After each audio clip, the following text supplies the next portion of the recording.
Muy buenos días, yo soy Kelly Yolanda Villanueva Liz, estudiante de la Universidad Abierta a Distancia. El día de hoy, en este momento, represento el grupo número 22 de la materia Acción Psicosocial y Contexto Jurídico. En mi grupo tengo el placer de conformarlo con mis compañeras María Ángel Castiblanco y Laura Valero.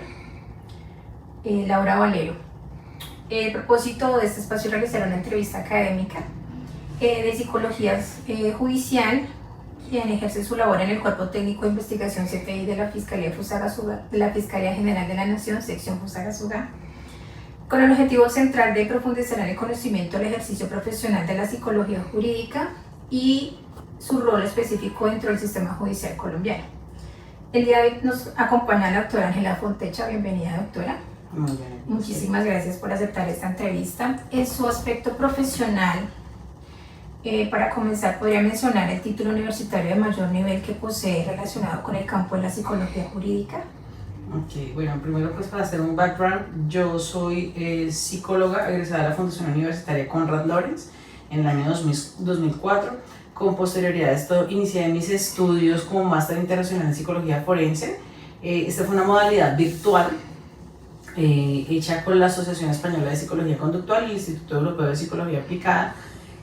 Fue un poco complejo, digamos, que la homologación del título acá, entonces decidí empezar otra maestría, aun cuando ese es un título de maestría, empecé otra maestría aquí en Colombia y también soy magíster en psicología jurídica de la Universidad de Santo Tomás.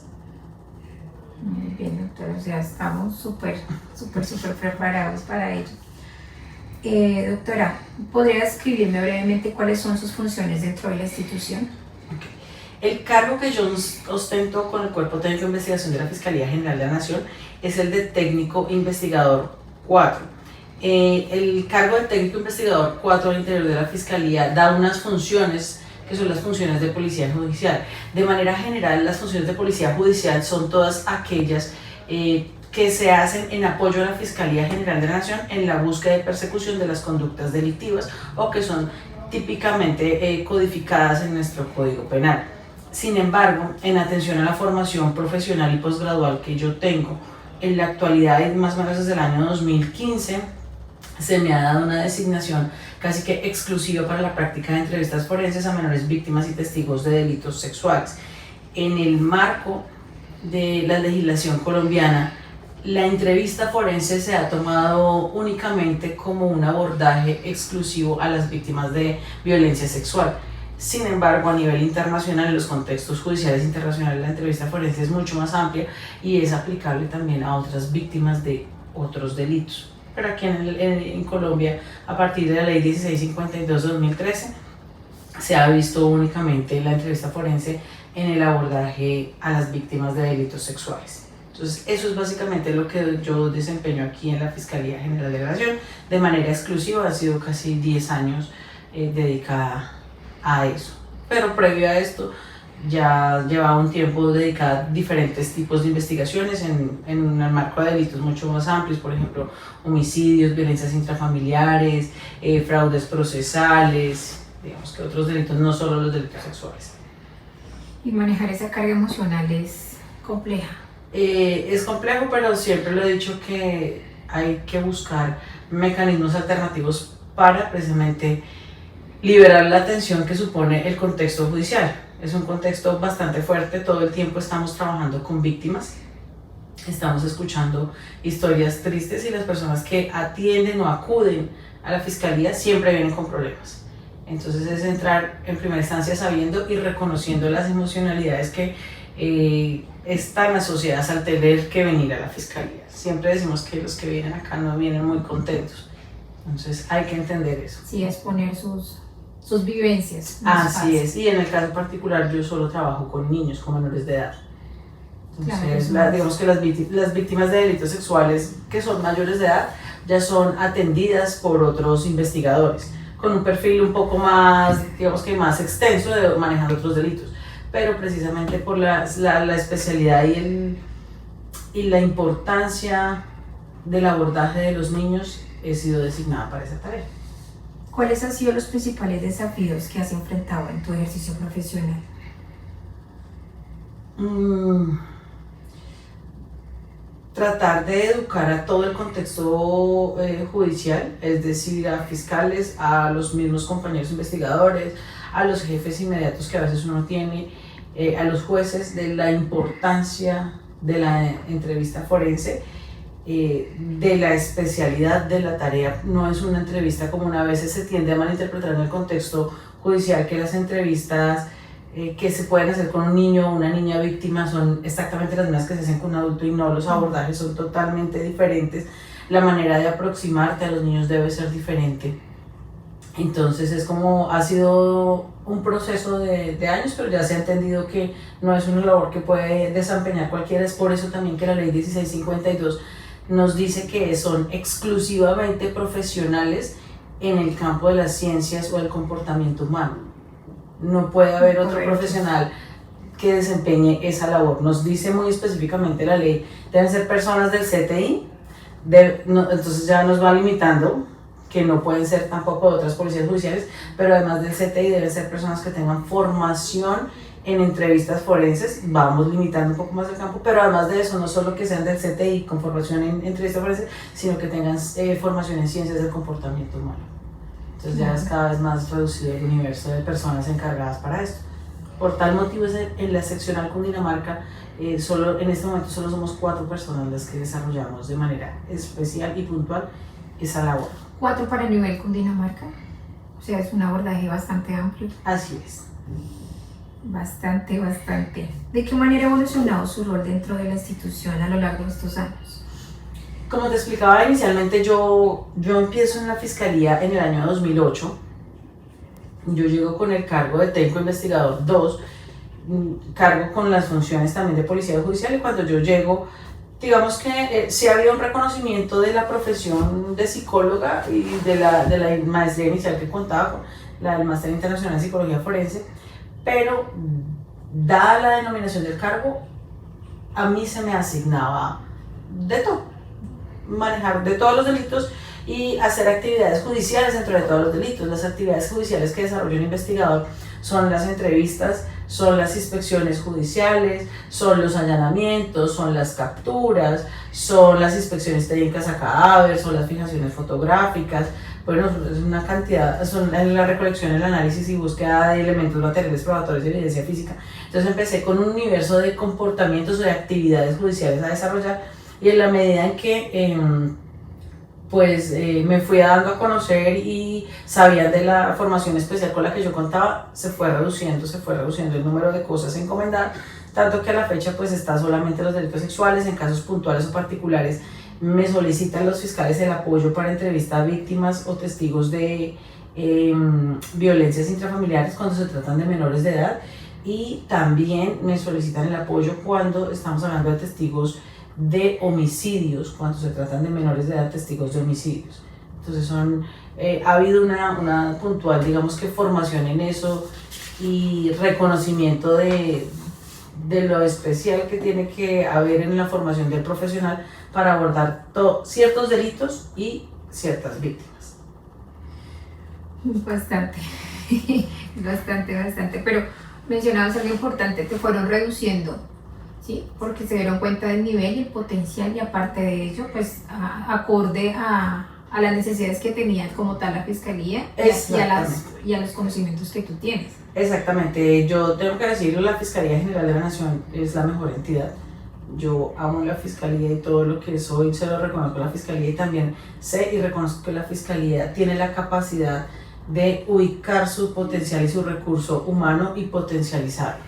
Entonces, en la Fiscalía tú encuentras profesionales de todas las denominaciones, incluso cuando hay apertura de concursos públicos la gente se sorprende que llaman profesionales de todos los niveles. ¿Por qué? Porque en todo lado podemos necesitar. Por ejemplo, tenemos el área de química forense, y que hay un químico puro o un químico farmacéutico, o hay un matemático puro. Tú puedes encontrar matemáticos puros, puedes encontrar médicos, odontólogos, psicólogos. No es solo, exactamente, a veces tenemos a pensar que tal vez los abogados o las personas que tienen formación técnica en la parte de criminalística, y ya no. La Fiscalía es un universo bastante amplio y tiene la posibilidad de los profesionales desarrollarse en tanto pues cada uno tenga la formación se especialice, esté constantemente en este proceso de educarse. Esto hace también parte de que tú quieras todo el tiempo estarte capacitando en lo que te gusta hacer. Sí, dijiste algo importante sobre el proceso de las víctimas y es acá, digamos, cuáles son los procedimientos establecidos en la institución para brindar atención y acompañamiento a esta clase de víctimas.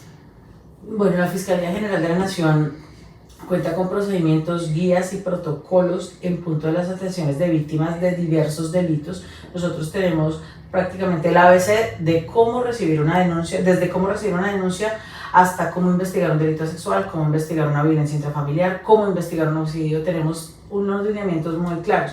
El abordaje que hace la Fiscalía General de la Nación con las víctimas en primera instancia es la recepción de la denuncia y, dependiendo del delito, la remisión y la articulación con otras entidades como por ejemplo las comisarías de familia, el Instituto Colombiano de Bienestar Familiar, el Instituto Nacional de Medicina Legal y Ciencias Forenses. Eso es lo que nosotros hacemos de primera mano, pues hacemos el acompañamiento jurídico y el acompañamiento penal. En el primer momento, el abogado de todas las víctimas es la Fiscalía General de la Nación, y es un proceso que uno tiene que explicarle a la víctima, porque siempre vienen las víctimas y decir: necesito para una denuncia, quiero un abogado, voy a ponerme abogado. Tú no necesitas abogado. La Fiscalía General de la Nación está representando tus intereses y te va a acompañar durante todo el proceso hasta el momento en que se dé una condena.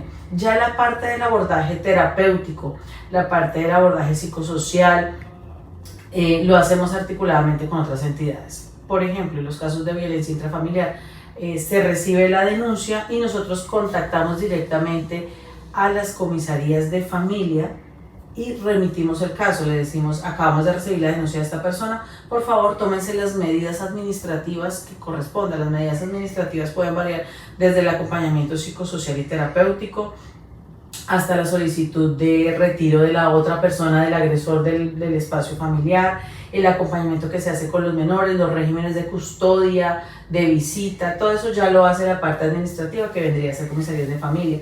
En el ámbito, por ejemplo, de los delitos sexuales, nosotros atendemos a la persona que está viniendo a reportar y procedemos a su remisión a Medicina Legal y Ciencias Forenses para todos los análisis y recolección de elementos materiales probatorios que puedan haber en su cuerpo o en sus prendas, pero también hacemos la remisión ante el Instituto Colombiano de Bienestar Familiar cuando se trata de menores de edad, para que inicien el proceso de restitución y restablecimiento de derechos.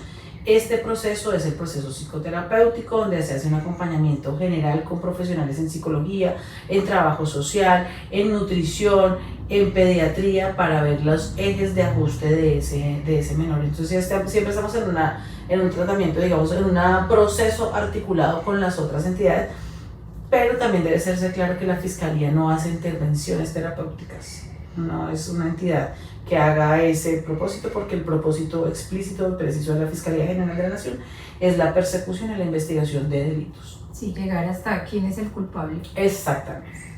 ¿Cuáles considera que son los principales obstáculos que se encuentran al trabajar con víctimas en términos emocionales, legales o sociales?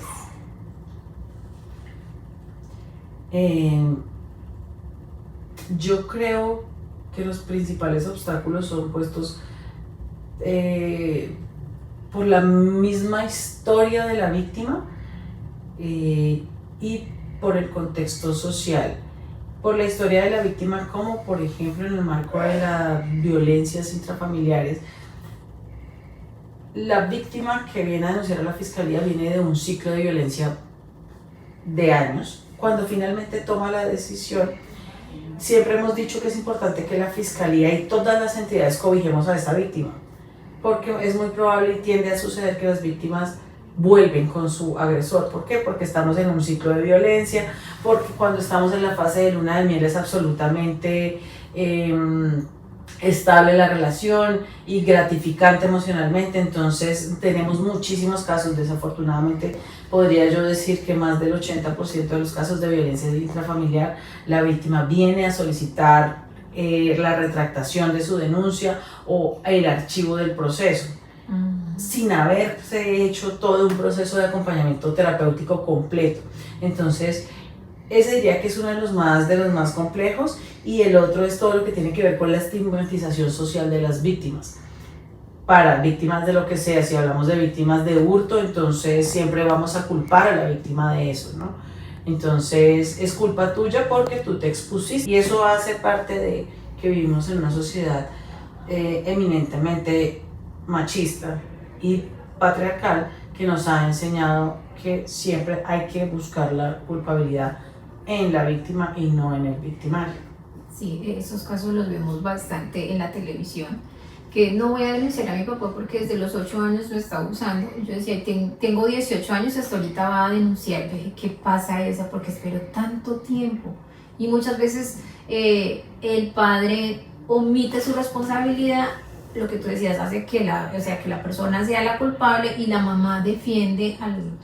Sí, desafortunadamente ese tipo de casos los tenemos, pero mira que ahí es donde viene nosotros como Estado, porque somos representantes del Estado, como Fiscalía General de la Nación, y más allá de eso, como ciudadanos, no tendríamos que llegar al punto de preguntarle a la persona por qué espero tanto. Sería revictimizarlo. Exactamente, no es por qué. Luego entenderás el por qué. En ese momento cobíjala, acompáñale, empodérala para que asuma el proceso judicial en el marco de cualquier delito no es fácil.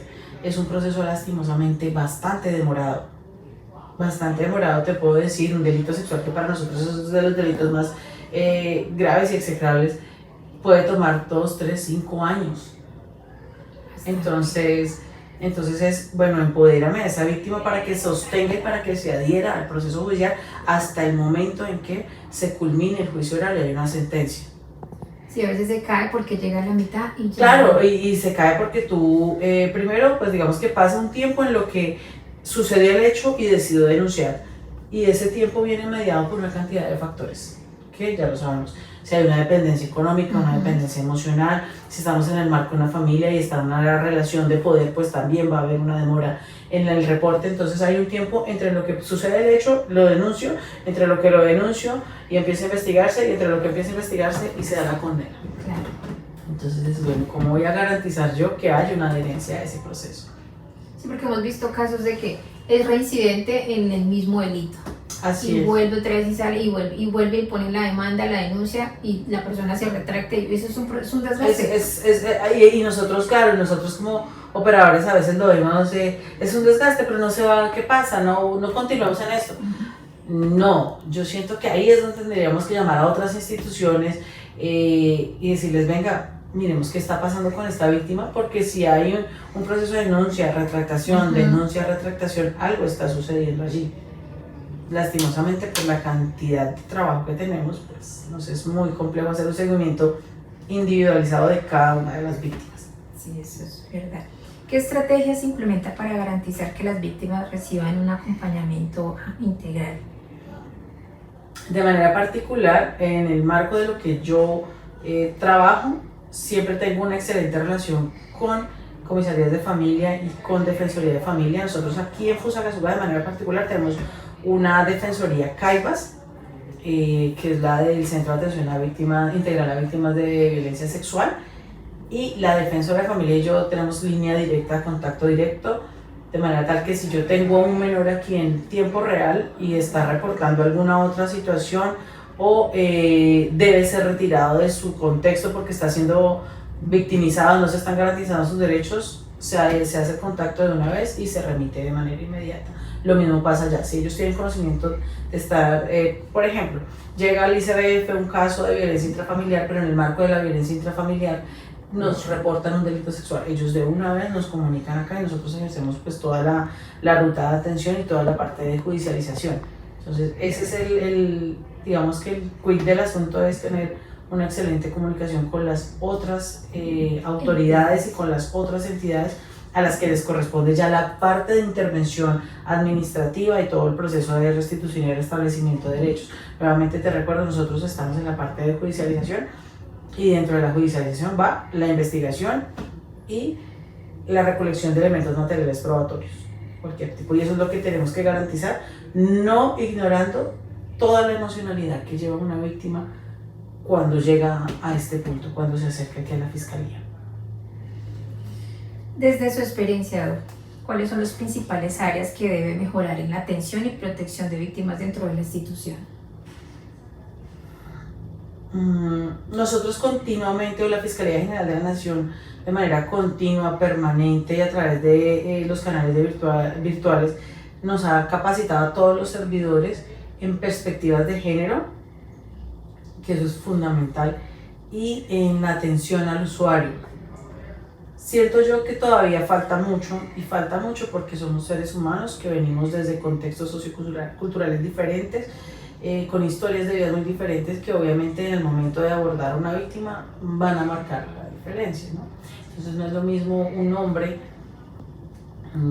que venga de un contexto sociocultural patriarcal, que su visión de género y enfoque de género sea un poco más reducida, atendiendo a una mujer de violencia intrafamiliar, a que de pronto sea una mujer con un enfoque mucho más amplio, con una perspectiva de género realmente interiorizada en su vida. Entonces siento que eso es lo que hace falta, y lo siento por las manifestaciones que escucho en varios de los compañeros y de los operadores judiciales. Lo que yo te decía, hay una estigmatización, hay un señalamiento a la víctima, sobre todo a la víctima mujer, a la víctima menor de edad, a la víctima de ciertas condiciones particulares, por ejemplo si estamos hablando de trabajadoras sexuales.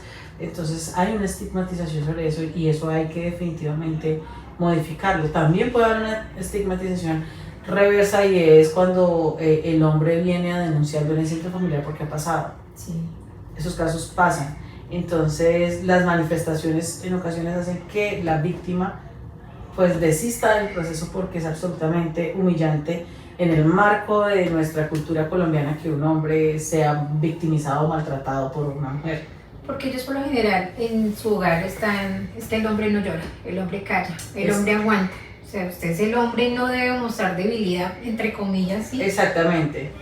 Y tú lo tienes eso en tu casa y llegas a donde te deben ayudar, te deben escuchar objetivamente, sin ningún tipo de predisposición, señalamiento o juicio, y empiezas a ver que de una u otra manera los comentarios van por ese lado. Siento que sí nos falta trabajar, y o sea, lo reconozco, que la Fiscalía continuamente nos está llamando a eso. Necesitamos servidores de policía judicial, necesitamos servidores en el ámbito de la administración de justicia con perspectiva de género, y la perspectiva de género nos hace entender diferentes las dinámicas delictivas. Digamos en el caso, cuando la persona, hablando de identidad de género, ¿cómo se aborda ese tema cuando son LGTBI? Se debe dar, de hecho la perspectiva de género nos habla de tener una preponderancia en la atención de esta comunidad. Es la misma preponderancia que le debemos dar a las comunidades históricamente discriminadas. Por ejemplo, las personas afrodescendientes tienen un tratamiento especial y deben tenerlo. Y a nosotros se nos aboca para que demos un tratamiento especial. Personas afro, mujeres, niños, ancianos, población LGTBIQ+, población gitana, rom y pues indígenas. Son las poblaciones de tratamiento especial para nosotros. Todas se tratan diferentes. Diferencialmente, exacto, desde su cosmovisión, pero obviamente también dándole una prelación, entendiendo que han sido poblaciones que han sido históricamente discriminadas. ¿Por quiénes? Por nosotros como sociedad, que digamos no somos parte de ninguna población en particular. Debemos dar un trato especial a ellos.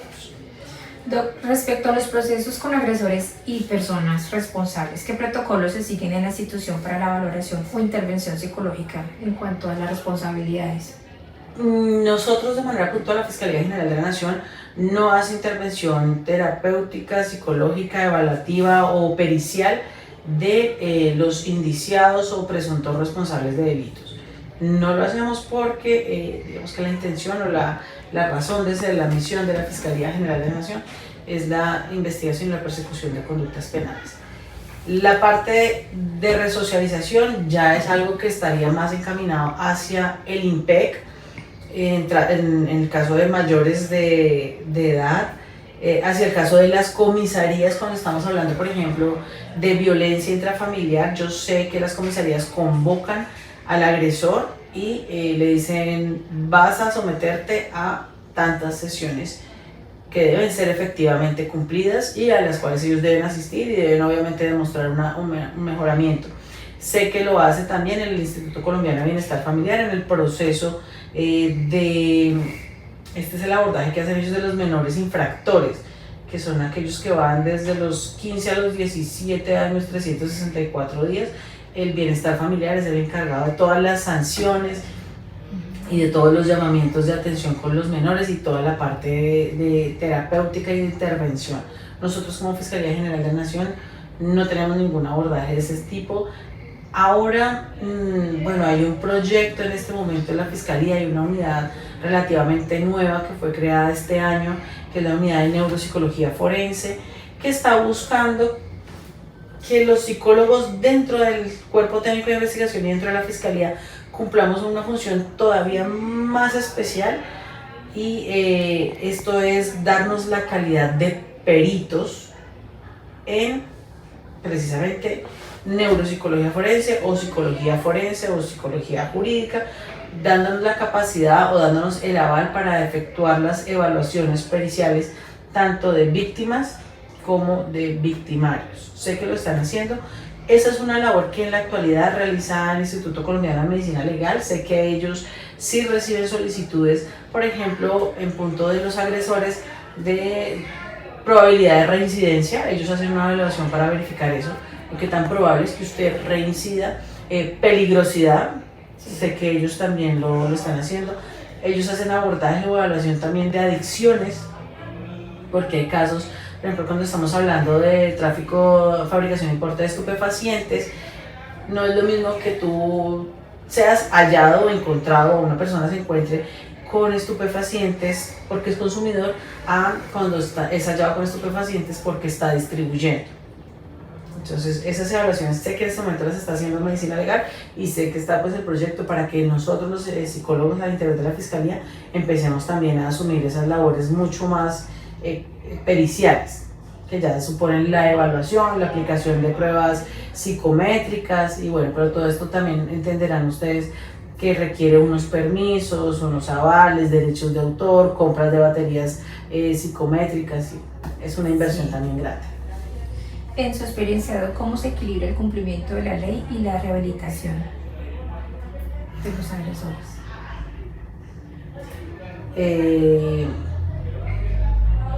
Bueno, de hecho la rehabilitación del agresor debería llevarnos al cumplimiento de la ley en un futuro, ¿no? Sin embargo, siento que en Colombia nos hace falta muchísimo trabajo en la rehabilitación del agresor, en la rehabilitación completa, pero es que la rehabilitación del agresor no es solo que tú cojas al agresor, trabajes con él, le instruyes una cantidad de herramientas, le modifiques una cantidad de comportamientos, de cogniciones, porque tú haces un trabajo con esta persona y siempre se ha dicho, si tú a la persona la modificas y vuelves y la pones en el mismo contexto en el que empezó a delinquir, en el que empezó a cometer cierto tipo de comportamientos, pues no estás haciendo nada, porque pues el mismo medio le va a exigir que nuevamente retorne a su patrón de comportamiento habitual. Entonces nos hace falta muchísimo como sociedad, nos hace falta mucho. Los trabajos desafortunadamente al interior de los centros penitenciarios y carcelarios, siempre se ha dicho, son centros de perfeccionamiento del crimen y no de rehabilitación. Algunas personas lo toman como rehabilitación y en efecto uno puede hablar de casos exitosos de rehabilitación, me imagino que los hay y debemos creer que los hay porque si no pues apague y vámonos. Pero desafortunadamente el tiempo que como se maneja allí, las actividades y el salir nuevamente a un contexto a enfrentarse exactamente a las mismas condiciones socioeconómicas y culturales que me llevaron a delinquir, pues no me va a permitir que yo salga a hacer algo diferente a lo que voy a hacer y por ende voy a terminar transgrediendo nuevamente la ley de alguna manera, y es por eso que tenemos casos de personas que uno perfectamente las consulta en el sistema de la Fiscalía General de la Nación y hay más de, no sé, 20, 30, 40 anotaciones de reincidencia. Sí, eso iba a preguntar porque en las noticias vemos eso, que no lo encontraron nuevamente un ladrón que robó en Transmilenio, un ejemplo, y no, que tenía el brazalete y lleva 20 anotaciones, no sé, pero ¿qué está pasando? O sea, ¿qué pasa con los fiscales? O sea, uno que no conoce mucho del sistema, uno señala y juzga. Sí. Y uno dice, no, pero ¿qué pasa con los fiscales? ¿Quiénes son los que realmente imponen y dan? Bueno, eso es un trabajo conjunto. Siempre la fiscalía solicita y el juez es el que da. Es responsabilidad de la Fiscalía General de la Nación, cuando conoce un caso, hacer una investigación absolutamente rigurosa para saber, primero, si esa persona cometió el delito que se le quiere imputar, y segundo, para conocer, saber o establecer si esa persona tiene una probabilidad de reincidencia o manifiesta algún tipo de peligrosidad. La Fiscalía tiene que saberlo, tiene que conocerlo, tiene que dárselo a conocer al juez y debe sustentar. Cuando la Fiscalía hace una acusación seguida a esta, debe sustentar la solicitud de medida de aseguramiento. Si la Fiscalía no la solicita, el juez no la va a dar. Entonces, en muchos casos, la Fiscalía no la solicita. En otros casos, la Fiscalía la solicita y el juez no la concede. ¿Por qué no la concede? Porque en su criterio, en su entender, considera que la persona no reviste un peligro para la sociedad, o no reviste un peligro para la víctima, o no reviste un peligro para el proceso. Esas son son como 4 causales que deben demostrarse para que se solicite o se pida a una persona una medida de aseguramiento. Que tú puedas como Fiscalía demostrar que es un peligro para la sociedad, que tú puedas demostrar que puede revestir un peligro para la víctima, que puedas demostrar o probar que puede revestir un peligro o un inconveniente para el proceso, o sea, que tiene la capacidad de incidir en el proceso judicial, o que no va a comparecer. Pero pues si vamos a ver los residentes, la mayoría, obviamente uno podría argumentar alguno de esos 3 factores para solicitar una medida de aseguramiento, pero pues lo que te digo es un trabajo que va entre fiscalías, jueces.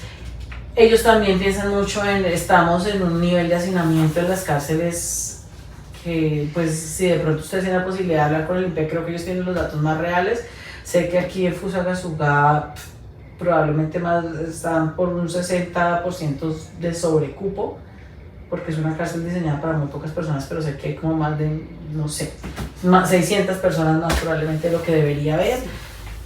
Y también tenemos personas que están donde no deberían estar, en condiciones que no deberían estar, por ejemplo, en estaciones de policía alejadas, y las estaciones de policía no son espacios para tener personas privadas de la libertad, pero son situaciones que tenemos aquí en la región, en la jurisdicción, y a las cuales debe darse atención, pero no hay dónde.